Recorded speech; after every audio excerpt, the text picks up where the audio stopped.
Assalamualaikum warahmatullahi wabarakatuh. Perkenalkan, saya Elmawati dengan NIM A321234043. Di sini saya akan membacakan hasil resume dengan mata kuliah multikultural. Penerapan pendidikan multikultural pada tingkat satuan pendidikan. Yang pertama, ada tujuan pendidikan multikultural di satuan pendidikan dibagi menjadi 4, yaitu menimbulkan sikap toleransi, empati, dan saling menghormati. Kemudian mengurangi diskriminasi stereotip dan prasangka. Dan yang ketiga, membentuk peserta didik yang memiliki wawasan kebanggaan namun tetap menghormati perbedaan. Yang terakhir, membekali siswa dengan keterampilan sosial untuk hidup harmonis dalam masyarakat majemuk. Kemudian di sini ada prinsip-prinsip pendidikan multikultural, yaitu inklusif. Inklusif, yang dimaksud inklusif, semua peserta didik mendapat yang sama dalam setiap aspek pendidikan tanpa terkecuali. Kemudian demokratif, memberikan ruang bagi kebebasan berpendapat dan berekspresi dengan cara yang santun dan bertanggung jawab.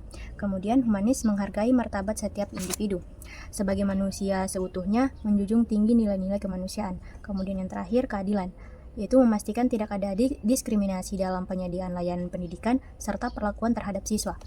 Kemudian di sini ada bentuk penerapan di tingkat satuan pendidikan, yaitu ada bagian A, kurikulum dan mata pelajaran dibagi menjadi 3. 1. Integrasi nilai multikultural dalam mata pelajaran PPKN, IPS, Bahasa Agama, Sejarah. Yang kedua, penyusunan RPP atau modul ajar yang menekankan toleransi kerjasama dan keberagaman. Yang ketiga, penggunaan bahan ajar dan referensi pembelajaran yang mencerminkan keberagaman budaya di Indonesia. Kemudian B, penerapan pendidikan multikultural pada proses pembelajaran. James Ebeng mengidentifikasi ada 5 dimensi pendidikan multikultural yang diperkirakan dapat membantu guru. Yang pertama, dimensi integrasi isi atau materi. Dimensi ini digunakan oleh guru untuk memberikan keterangan dengan poin kunci pembelajaran dengan merefleksi materi yang berbeda-beda. Kemudian yang kedua, dimensi konstruksi pengetahuan, suatu dimensi dimanapun para guru membantu siswa untuk memahami beberapa perspektif. Yang ketiga, dimensi pengurangan prasangka, guru melakukan banyak usaha untuk membantu siswa dalam mengembangkan perilaku positif tentang perbedaan kelompok. Yang keempat, dimensi pendidikan yang sama atau adil. Dimensi ini memperhatikan cara-cara dalam mengubah fasilitas pembelajaran sehingga mempermudah pencapaian hasil belajar pada siswa dari berbagai kelompok. Dan yang terakhir, dimensi pemberdayaan budaya sekolah dan struktur sosial. Dimensi ini penting dalam memperdayakan budaya siswa yang dibawa ke sekolah yang berasal dari kelompok yang berbeda. Kemudian di sini ada prinsip-prinsip, yaitu mengakui dan menghargai keanekaragaman budaya, meningkatkan kesadaran dan penghargaan terhadap keanekaragaman budaya, dan yang mempromosikan kesetaraan dan keadilan dalam pembelajaran, dan menggunakan pendekatan yang inklusif dan fleksibel. Kemudian di sini ada strategi pembelajaran, yaitu menggunakan materi pembelajaran yang relevan dengan keanekaragaman budaya, mengintegrasikan keanekaragaman budaya dalam kurikulum menggunakan metode pembelajaran yang aktif dan partisipatif, mendorong diskusi dan refleksi tentang keanekaragaman budaya. Kemudian ada aktivitas pembelajaran. Di sini dibagi menjadi 3 aktivitas, yaitu diskusi kelompok tentang keanekaragaman budaya, kemudian proyek kolaboratif tentang keanekaragaman budaya, presentasi tentang keanekaragaman budaya. Kemudian di sini ada permainan dan aktivitas yang mempromosikan kesadaran dan penghargaan terhadap keanekaragaman budaya. Selanjutnya di sini ada manfaat yang dibagi menjadi 4.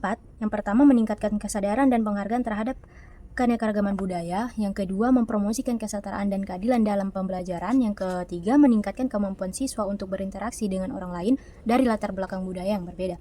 Dan yang terakhir, meningkatkan kemampuan siswa untuk berpikir kritis dan reflektif tentang keanekaragaman budaya. Kemudian di sini ada model pengembangan kurikulum dibagi menjadi 4, yaitu model adaptive, yang kedua model transformatif, yang ketiga model decision making and social action, dan keempat model integratif. Dan di sini ada tahap pengembangan, yaitu analisis kebutuhan, perencanaan kurikulum, pengembangan materi, implementasi, dan evaluasi. Dan di sini ada juga contoh implementasi, yaitu seperti mata pelajaran IPS, seperti studi kasus keragaman budaya, kemudian mata pelajaran bahasa Indonesia seperti teks multikultural, dan seni budaya seperti praktik kesenian lokal, dan proyek kolaboratif lintas budaya. Dan di sini ada juga tantangannya. Ada dibagi 3. Yang pertama, resistensi terhadap perubahan. Kedua, keterbatasan sumber daya dan bahan ajar. Yang ketiga, stereotip dan prasangka di lingkungan sekolah. Dan adapun solusinya, di sini ada solusi 4. Yang pertama, pelatihan guru tentang multikulturalisme. Dan yang keempat, penyediaan sumber belajar inklusif. Yang ketiga, dukungan kebijakan sekolah dan pemerintah. Dan yang terakhir, kolaborasi dengan masyarakat dan keluarga. Itulah hasil resume dari saya. Saya akhiri. Assalamualaikum warahmatullahi wabarakatuh dan terima kasih.